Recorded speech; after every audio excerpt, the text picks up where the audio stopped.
Today, hello, Dr. BEATRIX GESSNER. I think that you can now unmute yourself. Yes, Okay. yes. Today, I don't know whether Dr. Danesh called me to say that immediately you go into the Zoom session, and so I don't know who is moderating now today. Otherwise, I shall do. Yes, it's a pleasure. Dr. Manoj also contacted me. He's not very well. He cannot be with us. Then I shall do.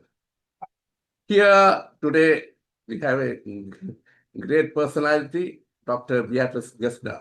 He is an allopathic doctor and a specialist, a skin specialist, medical doctor since 36 years, specialized in dermatology, pediatrics, general medicine, practicing homeopathy since 34 years, running her own clinic since 31 years, giving seminars in Portugal since 12 years, coordinator of IFPH in Germany, and she is now talking about the organon of medicine, because she's the one person I wonder sometime, doctor, we pronounce that pulsatilla, but you said pulsatilla. But we all are using, I think that most of the people from the whole world is using pulsatilla, but you are the only person who is using that pulsatilla. That time we laugh. At last, I understand that you are the person that who could pronounce it perfectly.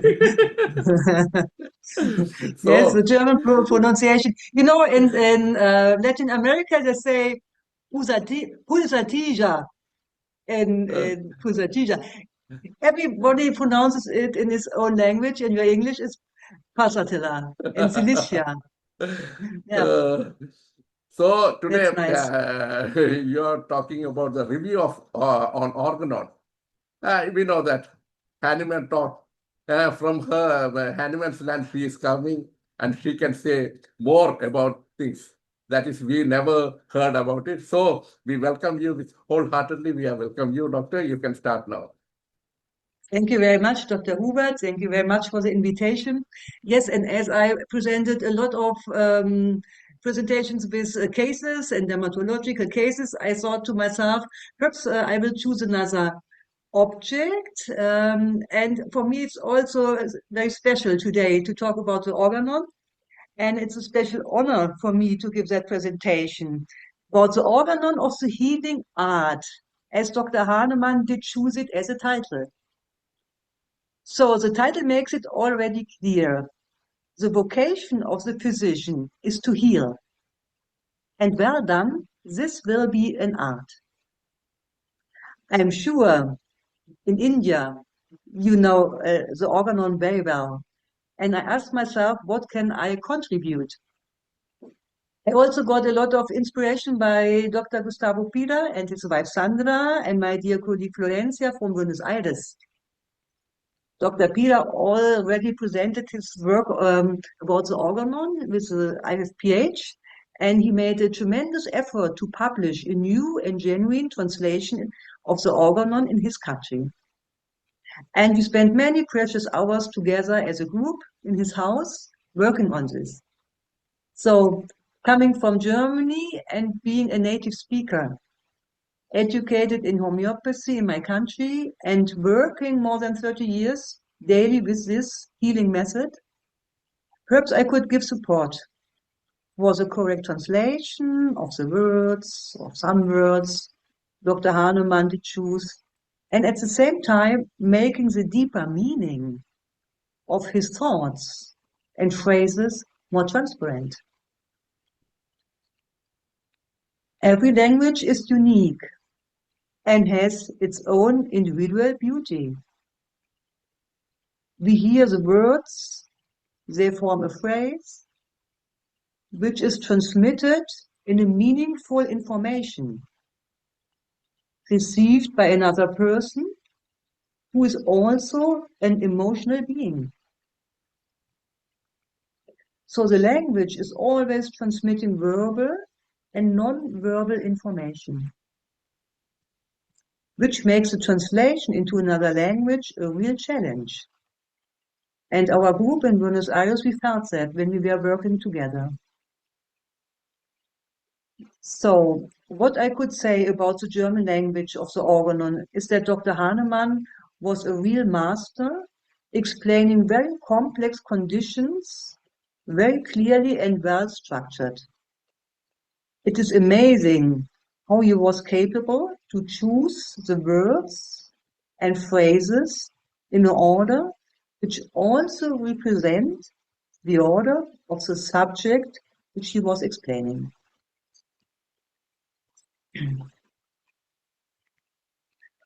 Also for me, as a German doctor, this is a very developed language he was using. The German language itself was like every other language has its own specialities. We in German have the tendency and possibility to explain complex thoughts using different levels and clearly distinguish these levels from each other in one sentence. That is very special for our language. That means, for example, we start with the main thought, explaining in the next segment why we have that thought. In the next segment, what could be the use of that thought? And coming back to the main thought we started with, without any problem, everything in one sentence. Like starting with the main rubric, coming to a sub-rubric, which leads to another sub-rubric, coming back to the main rubric at the end. For instance, the English language doesn't do that so much. They have shorter phrases and they put them step by step, also in their own logic. So the organon is written like German with these different levels. It is a logic and mindful language. For me personally, the Latin languages like Spanish and Portuguese are much more able to express the emotions in its complexity and beauty. German is more a logic and mindful language. So one other aspect also, language has its own rhythm. It has its sound, which is subconsciously received by the addressed person. So now let us start with the first aphorism of the organon and imagine how Dr. Hahnemann was sitting there in 1810, trying to express all the items and experiences of this new healing method through language and writing this book, which 200 years later still is the absolute basis for every homeopath. So if you like, we could start the presentation. Okay, you can do it.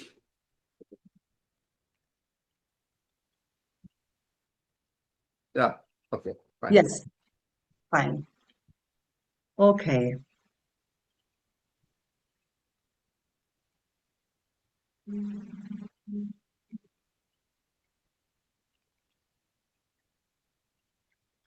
I will start to do this.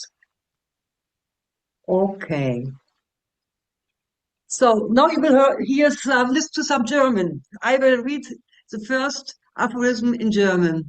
It's des Arztes höchster und einziger Beruf ist es, kranke Menschen gesund zu machen, was man heilen nennt. If we listen to this language, you feel a certain rhythm and you feel the pronunciation. So if I read it again, I will explain. Des Arztes höchster und einziger Beruf, einziger, ist kranke Menschen gesund zu machen, was man heilen nennt. So he is the English translation is the physician's high and only mission is to restore to health, to cure as it is termed. So the pronunciation is des Arztes höchster und einziger, his only mission, kranke Menschen gesund zu machen, bring it to health and cure. These three words are pronounced in this first phrase, and it's the basic of the organon. If I could give a proposition for the English translation, just to show you, I have here the German organon on my table. I have the English one, which is, I think you know, all of you do know it. It was recommended by your colleagues. It is by William Bödicke, Idachen. And I also have the Spanish here from Dr. Pilar. So if I could make a proposition for the English translation, it would be nicer to have the physician's mostly respected and only profession. I see we don't see every word now. How can I manage to do that?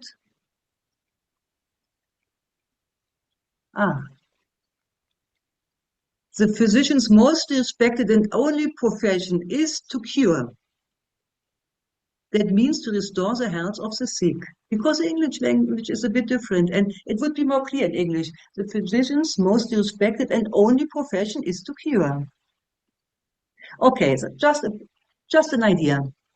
So let's come to the second aphorism, and I will give a title to everyone. The first one is about cure. The second one is about the highest ideal of cure. So the highest ideal of cure is rapid, gentle, and permanent restoration of the health, or removal and annihilation of the disease in its whole extent, in the shortest, most reliable, and most harmless way, on easy, comprehensible principles. So this is a great, great summary. The perfect summary of the ideal cure. And why is Dr. Hahnemann describing this? Because in his time, he did see all the contrary of this. In his time, and in our time, sometimes also, the cure is not rapid. It takes a long time. There are relapses. The cure is not gentle. If we see in our times the allopathic cure of cancer, it is not gentle at all. And permanent restoration of the health, not so easy to achieve. Or remove disease in its whole extent. That's the ideal. And please, in very short time, very reliable, very harmless. No, in these times it was not harmless. When they did treat syphilis, they used mercury in a terrible form, making the people toxic. Even nowadays, we have in allopathy, we have these kind of treatments in the most harmless way. And this is very important, on easily comprehensible principles. So we have the principles like we have the laws of Hering. We know if we give a remedy and we see a certain reaction, we should wait and not give again the next remedy. So we have clear principles which we use when we treat especially chronic diseases in our patients. Okay, so if the physician, now we come to aphorism 3, the healing art. So if the physician clearly perceives what is to be cured in the diseases, that is to say, in every individual case of disease, knowledge of disease indication, if he clearly perceives what is curative in medicines, that is to say, in each individual medicine, knowledge of the medical powers, and if he knows how to adapt according to clearly defined principle. This is called healing art. So the essence of treatment is What is to be cured in diseases? That is to say, in every individual case of disease. What is curative in medicines? That is to say, in each individual medicine. Proper dose and repetition, and adapt according to clearly defined principles. We do that every day. So if we go on with aphorisms 3, if finally he knows the obstacles to recovery in each case and is aware how to remove them so that the restoration may be permanent, then he understands how to treat judiciously and rationally, and he is a true practitioner of the healing art. So here is he talking about the obstacles of healing. This is also very, very important in our daily practice. We are only in aphorisms 3 and had already so much information. And this is the aim, to be a true practitioner of the healing art. I try to put this more as the side. No. Okay. So let's talk about his critic. This critic is a footnote of aphorism 1. His mission is not, however, to construct so-called systems by interweaving empty speculations and hypotheses concerning the internal essential nature of the vital processes and the mode in which diseases originate in the interior of the organism, whereon so many physicians have hitherto ambitiously wasted the talents of their time. Nor it is to attempt to give countless explanations regarding the phenomena in diseases and their proximal cause, which must ever remain concealed. Wrapped in unintelligible words and in inflated abstract mode of expression, which should sound very learned, and in order to astonish the ignorant, while sick humanity sighs in vain for aid. Of such learned reveries, to which the name of theoretic medicine is given, and for which special professorships are instituted, we have had quite enough, and it is now high time that who call themselves physicians could at length cease to deceive suffering mankind with mere talk, and begin now, instead, for once, to act that is really to help and to cure. So his footnote is very, very long. He has so much to say, but the aphorisms themselves he puts in a very clear and more structured way, and putting the footnotes, which are more emotional and explaining also the habits of this time when the physicians were treating people.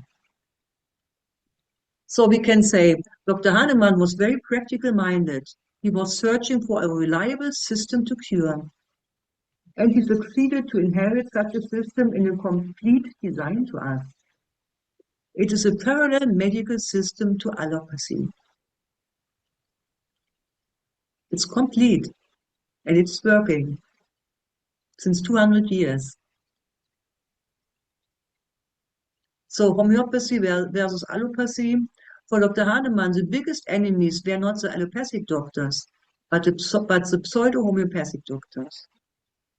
Perhaps if he would live now in our times, he would accept certain treatments of modern allopathy.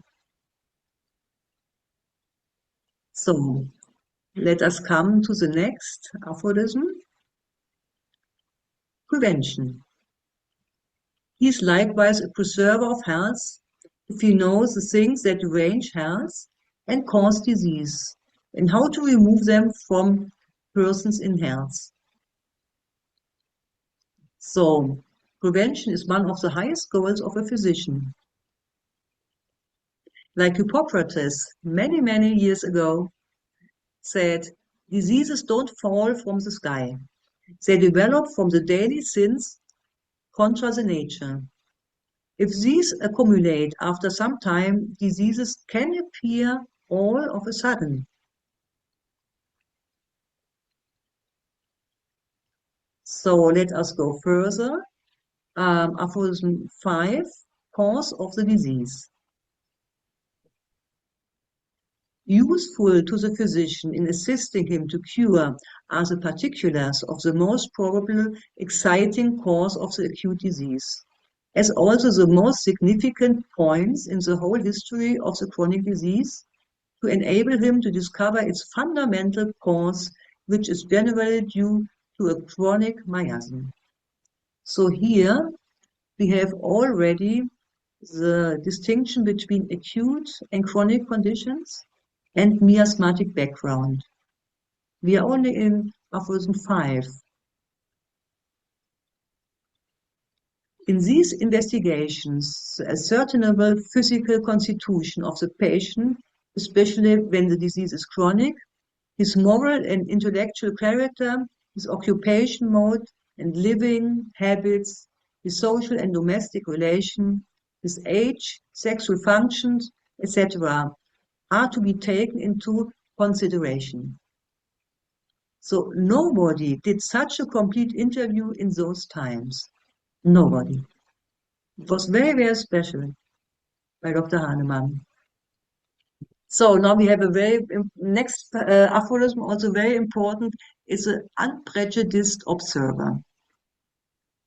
So the unprejudiced observer, well aware of the futility of transcendental speculations, which can receive no confirmation from experience, be his powers of take notes of nothing in every individual disease, except the changes in the health of the body and of the mind, morbid phenomena, accidents, symptoms, which can be perceived externally by means of the senses. So here I have to explain that the word accident is not very well translated. Dr. Hahnemann did not talk about accidents here and also in the following aphorisms, because in German we have the word Zufälle and Unfälle. Very similar word. Unfälle is accident and Zufälle is coincidence or phenomena. So this, unfortunately, goes through the whole organon. Always when you read accident, he's not talking about accidents. Okay? So the unprejudiced observer, this is really scientific.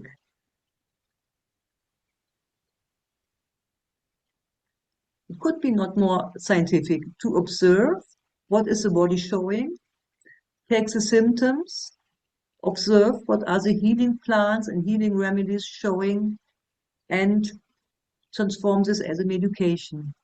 And really observe and not think and make your own combinations in your mind. So we could give the title to aphorism 6, Portrait of the Disease.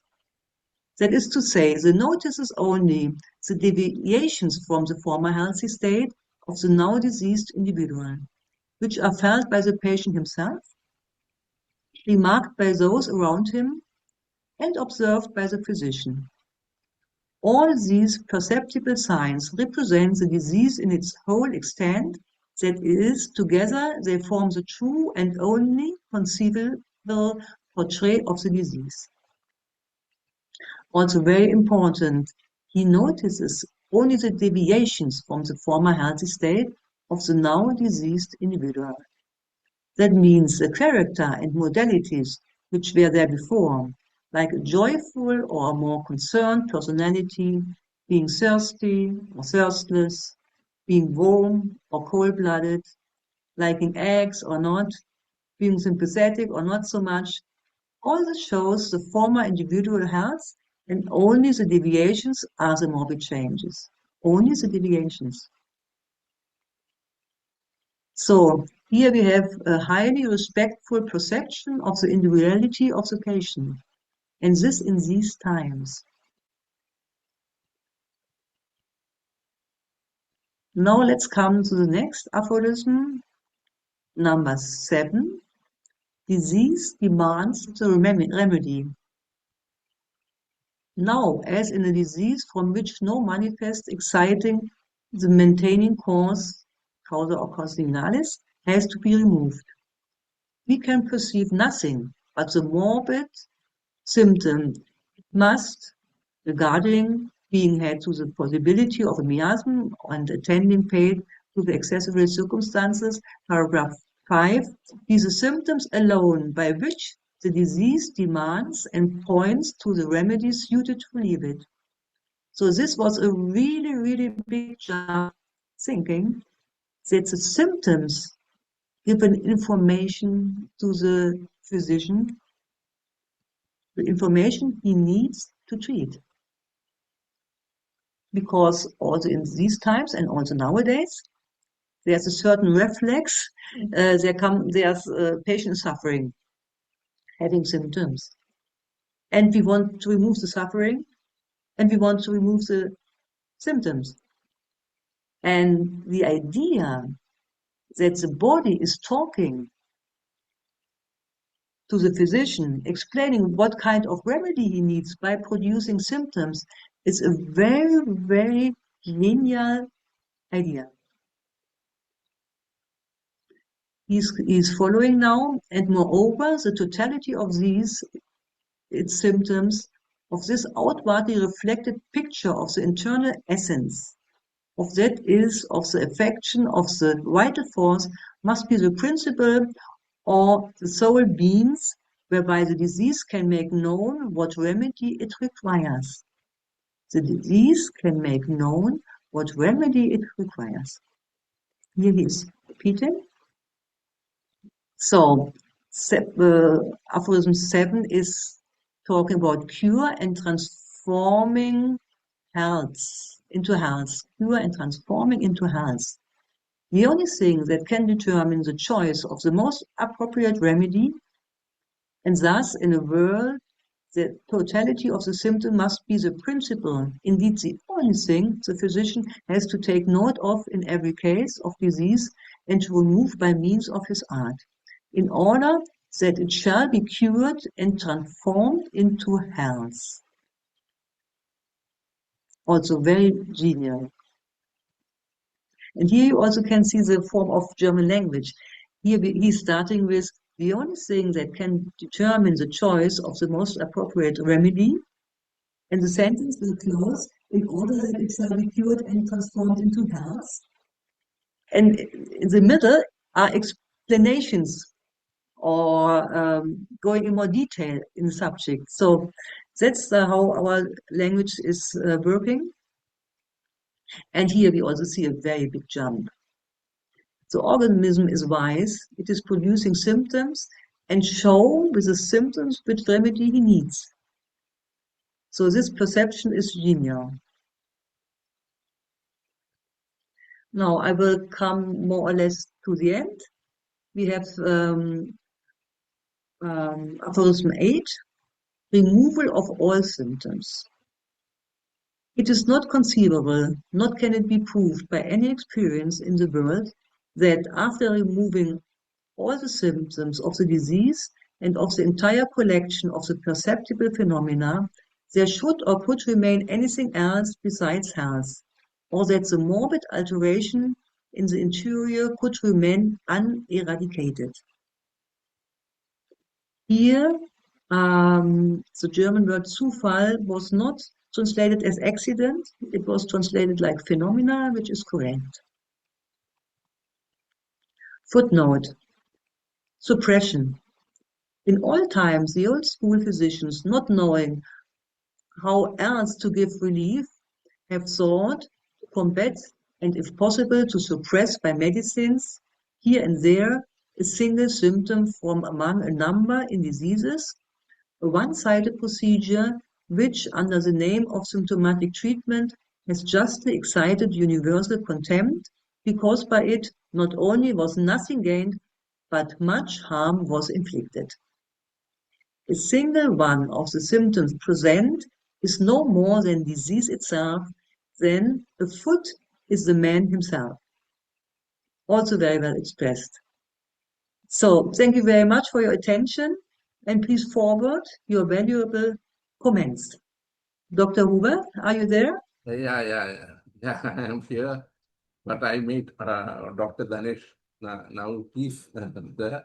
Yes, So we are excellent because once when we are seeing the again after the years, we are seeing the yes, organon from starting to going there. eh, happiness we will see what whenever we see that's that true. organon is seeing again and again there will we will get some because we are in the teenage we were studying the Mm-mm. organon and that time we are going to that teachers who taught us that time he is no more. That's on Dr. Rajiv was our teacher.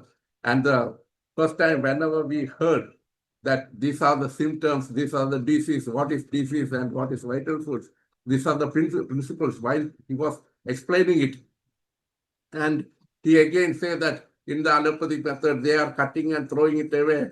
These are the terms we are that time we are using, but using homeopathy because I started because I was trying to get my MBBS. That time I'm eager. I was trying to get MBBS.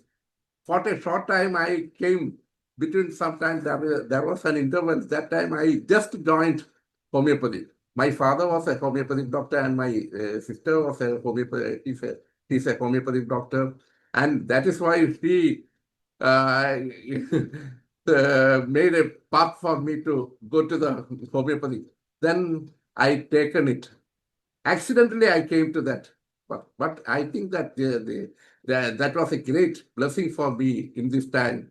So hearing again and again, organon, very happy. I think that Dr. Diva Prasad want to talk. Just a minute, sir. Yeah, you can talk, sir.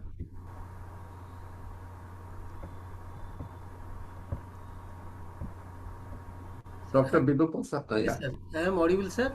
Yeah, you are right. Dr. BEATRIX, it is my privilege and I feel proud that from Germany you are sharing your view about the Bible of homeopathy, and you have nicely explained from first aphorism to eighth aphorism in such a manner that it is clear that these are the basics of treatment, and I hope you must have prepared the rest of the aphorism. As you know, in 6th edition of Organon of Medicine there are 291 aphorisms are there, and that is the latest edition which was published before the death of Hahnemann in 1921, and that's why that is called posthumous edition.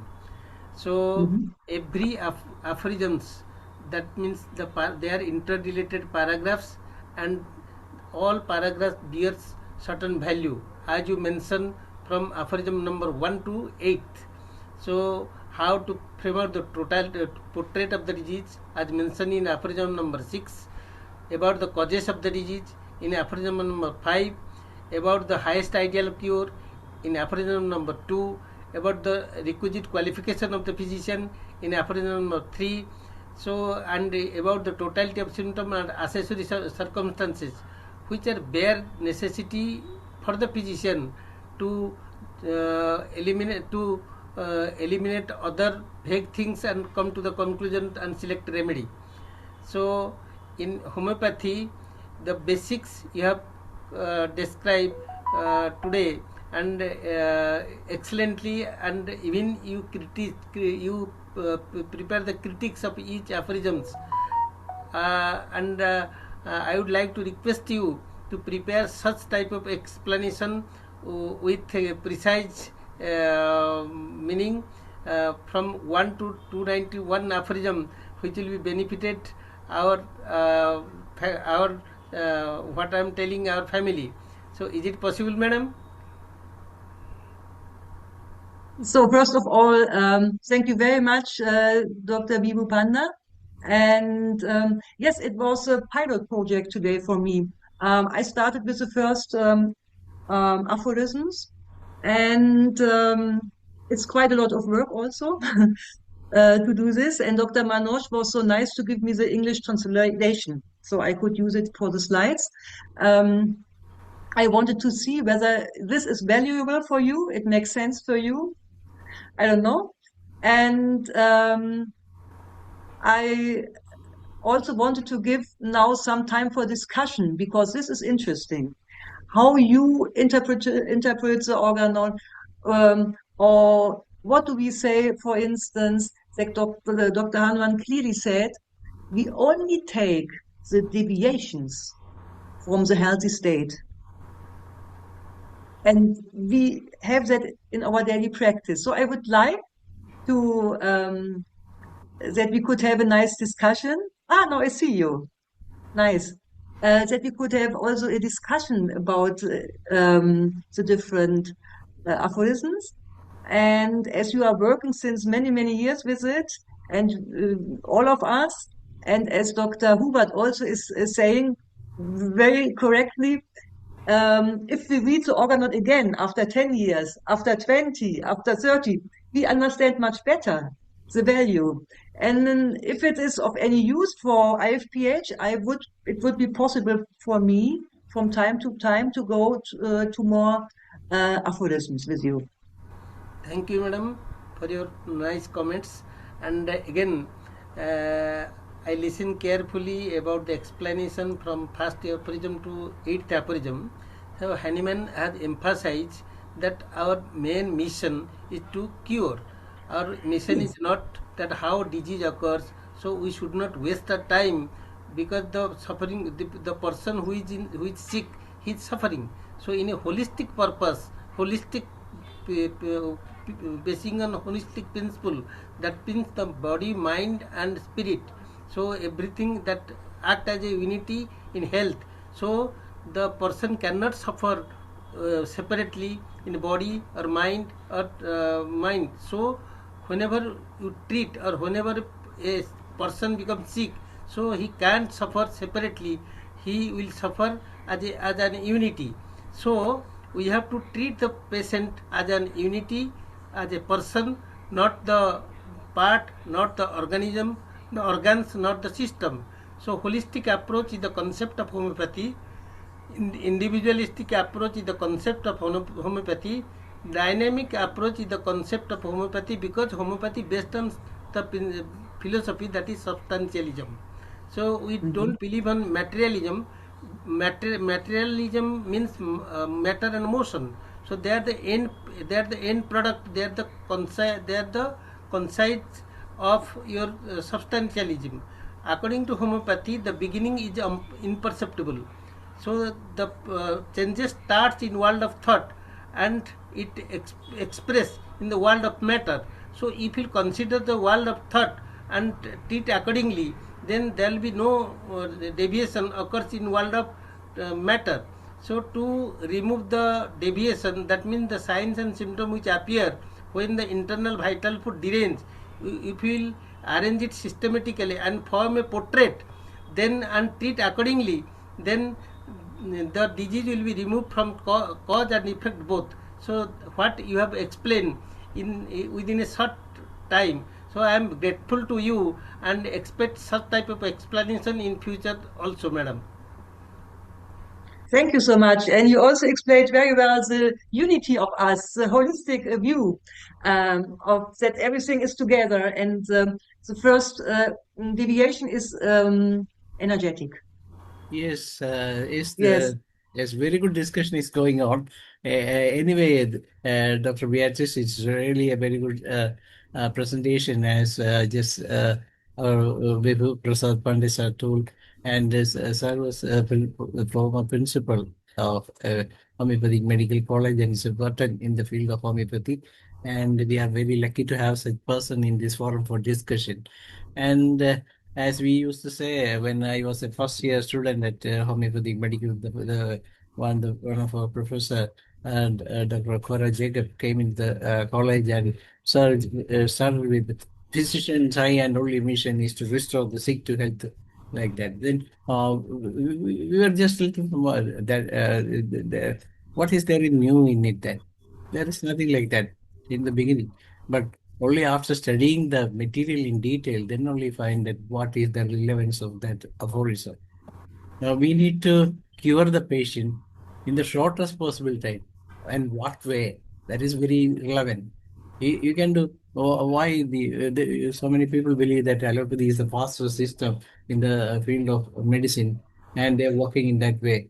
But then you come to then you read the explanation and the aphorism again and again. You can find that it is a different thing and that anyone was meant, and how we can get back the patient back to health in the shortest point without disturbing his physical and mental activity. That is what that is what he meant in that. That means that you will have to uh, treat the patient, cure him, but don't disturb his vitality. So you will have to make him back sick, make him back to health without disturbing his physical or mental plane. Actually, this is what is happening nowadays in the so-called modern medicine. But nobody is bothered about that. If something happens like that, they may refer the patient to another specialist and say that you have this problem, you need to consult that particular specialist. So he will be there. The patient believe that, oh, I have a new disease in my body, so I have to go to that particular physician or the neurologist or some most probably nephrologist. Most of them are or sometimes a Sir, gastroenterologist. Madam has emphasized on unprejudiced observer. Yes. So she has mentioned below in green letter that a physician must have be unprejudiced. Yes. So he should accept, yes, sir. Never a physician shall be prejudiced. But if you are prejudiced that, oh, it is a disease that I can cure with so many medicine that with it, but it is a prejudiced view. But when you enter into the patient, you can find that it is a different person inside, and that means his mind is something different. So you will have to find what is he and where and what are the reasons behind the disease person. And then sometimes you may find that sometimes it may be due to some physical injury or mental injury that happened some years back. That is still torturing him, and he want to tell to the physician that I have this problem, but nobody is inquiring about what was there, what was the reason behind his problem, when it started, and how it developed, and what are the changes, what is the evolution of that particular problem, and at what stage you have reached now. So reversing the person into Healthy condition. that stage is a very difficult thing, and for that we need to understand what is there in the person to be cured. And if you are able to Yes. find the right sense in that way, then you will be able to make him healthy. That is, seek back to health. So that's what I would like to suggest in this Again, way. sir, she has mentioned that in German or the conventional medical doctors, they were not considering the accessory circumstances during treatment, which Hahnemann has mentioned in aphorism number 5 in cause of diseases. So every physician must have to emphasize on accessory circumstances to establish radical cure. She has mentioned clearly that before that nobody was considering these things, but these things must be considered because they may play the role of what I am telling, that is maintaining cause, or they are very much helpful to find out the miasm, because miasm are the root cause of the diseases. They are the fundamental cause of the diseases. Without miasmatic identification, the disease cannot be rooted out. The restoration of health is not possible. That madam has mentioned in when she was discussing about the causes of disease, aphorism number 5.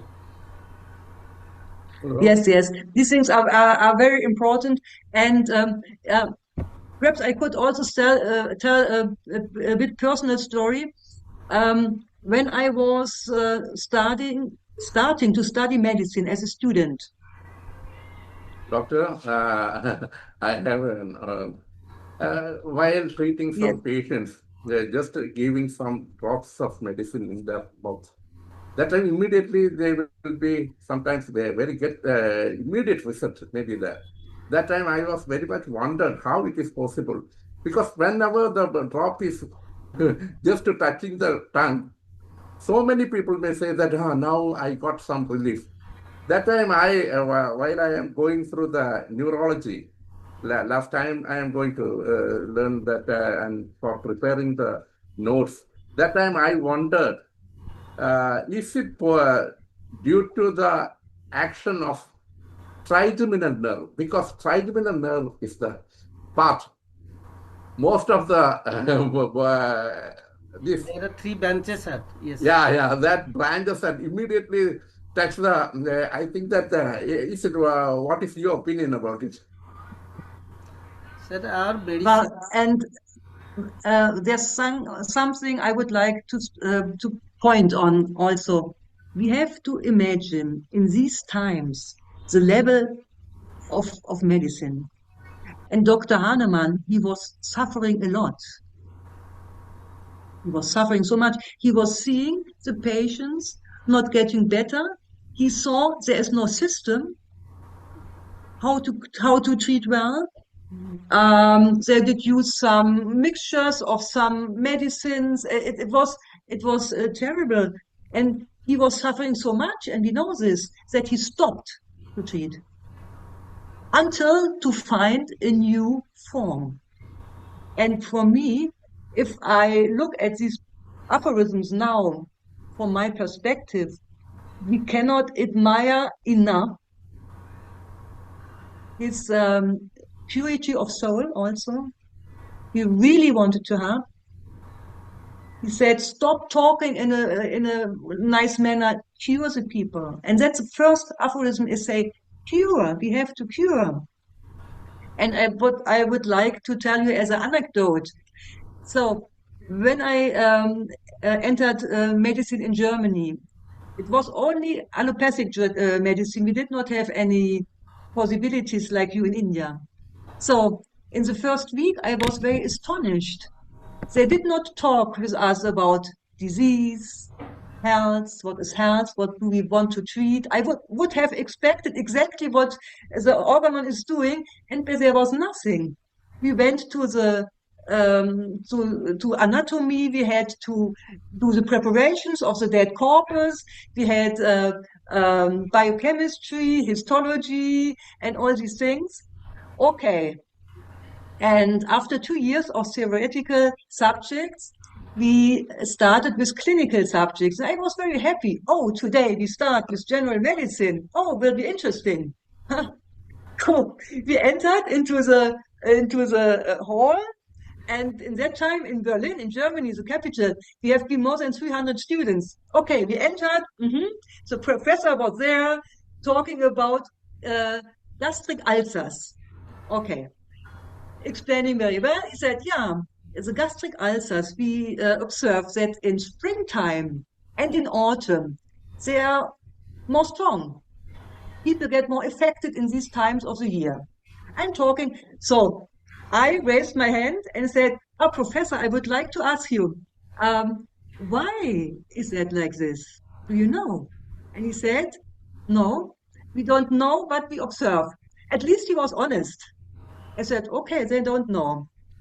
Then going on with the treatment. Yes, the treatment is only symptomatologic. We give some medical drugs to slow down the pains, and it's also caused gastric ulcer is caused by stress. And we try to give explain the patient to have less stress, which not always is possible. Okay, so that was all. Then I raised my hand again and I said to him, but Professor, you know, these diseases exist since hundreds of years. Why is it not possible to cure? And he said to me, yes, I'm sorry, but I have to tell you, we only can palliate. We cannot cure. So it was the first lecture on general medicine, and I was so disturbed by this form, and I said to myself, what's happening here? 40 years ago, they were able to make transplants of livers, of the heart, very highly difficult subjects, but they cannot cure simple diseases, which are there since hundreds of years. So in that moment, I decided I want to do this. I did not know homeopathy in that moment, but I decided that's what I want to do. Poor people, they have migraine, they have rheumatic problems, they have gastric ulcers. Nobody can cure. How is that possible? And so I was happy that later, 2 years later, there was a course of homeopathic treatment outside the university, of course. And I entered that course and I felt very well at home with homeopathy, very well. And now, 40 years later, I'm still very, very happy with homeopathy. Exactly, that's what we all require, because coming back to homeopathy is something great, because nobody believes that homeopathy can do such wonders. But those who go through the philosophical papers written by Dr. Hahnemann as well as others, definitely you need to think whether it works like that. We used to say that it's a pseudoscience. Actually, it is the latest, the most modern scientific science that we can call. Unfortunately, Yes. people are saying that there is no change in the philosophy or medicine given in homeopathy, and as a result, there is no change in homeopathy. The scientific community believe that only if there is a change, then it become a scientific thing. When it become a fixed thing, it is not a science. That means they need some kind of latest technology to see that there are things in the world which will not be changed under whatever be the circumstance. For example, sun is there even years back, still there is, and it will be there. So, is there? Do you think that it is not a science? There is a science in there. That is a fixed science. So just like that, homeopathy is having a fixed philosophy, fixed theories, and that we nobody can change that. You can add something to that. You can even that's why the new generation philosophy, the people are coming with their own homeopathy. They say that this is the purest homeopathy according to them. Another group of people come and establish that it is my own homeopathy. Actually, if you go through those things and if you read the organon again and again, you can find that whatever thing they are coming and to say is that all those things were there in philosophy in our organon. For example, I used to say that homeopathy is just like mathematics. I thought that it was my philosophy, but only when going through some other books that it was written. But when I go through the material organon of philosophy, there we can say that homeopathy is nothing but homeopathy, mathematics, because we take the totality of the symptom, we minus the symptoms of the symptoms common to the peoples. Then we minus those symptoms common to the disease, and then we can find what are there in the rare in the patient. So that is what is homeopathy. So yeah, you can see that adding, minusing, and then coming to a single. It's just a totality. So I thought that it was my philosophy, but then only I had to laugh at myself. I am the first one to laugh at myself because it is my ignorance. That's the reason why. The ignorance is that taught me that it is my philosophy. Actually, it is my philosophy at all. Am I right? Yes, yes, yes. And for me also, the idea of Dr. Hahnemann That's such a genius, the idea that the body of the patient is talking to us, giving us the information we need to cure. That comes from a very, very deep religious feeling that God and the good forces in this world are helping us to cure and to heal. Yes. Dr. Bibu, you want to say something again? Yes, sir. You could unmute. Yes, sir. Please, go, sir. Yes. Am I audible? Yeah. Yes. Yes, I am at one with the suggestion of Dr. Dhanesh. Actually, our system is based on nature's law. Nature's law is always fixed, it cannot be changed. That's why organon cannot be changed. So whatever Hahnemann has mentioned, it is correct and it will remain forever. And as Madam told that when she was reading and she was not satisfied with the answer of the professor, and the professor told that it will palliate, it can't cure. So that statement did not satisfy the young mind of Madam. Then only when she dissatisfied with that statement, then she started to believe homeopathy. So homeopathy is a great science, but we need to explore it and we need to stick with it.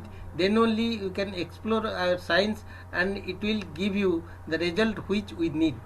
That is my view, sir. Thank you. Yes, yes, very well. Yes. Yes, as our time is about to finish, so we can invite Dr. Ramdas sir to say a few words and say a vote of thanks to the session.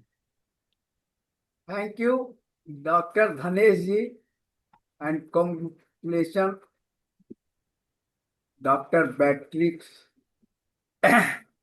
and anyone, Namaskar, Pandaji and Huberji. Very describe the organ of medicine 1:8, 1 to 8. Very nice describe. And homeopathic science is a really great science and dynamic science and holistic science. Mind, vital force, what? So, and Dr. Hahnemann is a master, is a great, like God. Homeopathic medical science is a great. So there are 3 fundamental laws, main cause of disease, Sura, psychotic, and stative. So very, very thanks. Any approaching related to paragraph, write a aphoristic style. Organon of medicine, aphoristic style. Right.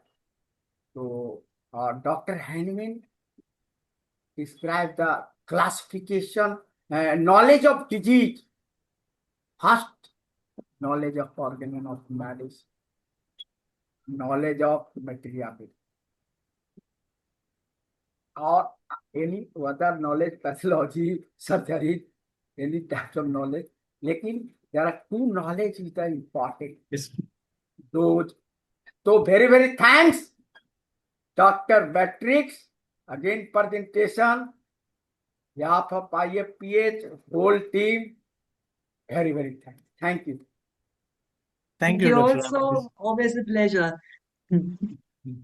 Thank you, Dr. Ramdas sir, Dr. Hibbert, Dr. Bipu Prasad Panda sir, and a special mention and congratulations to Dr. Beatrix Gessner and those who attend the English session.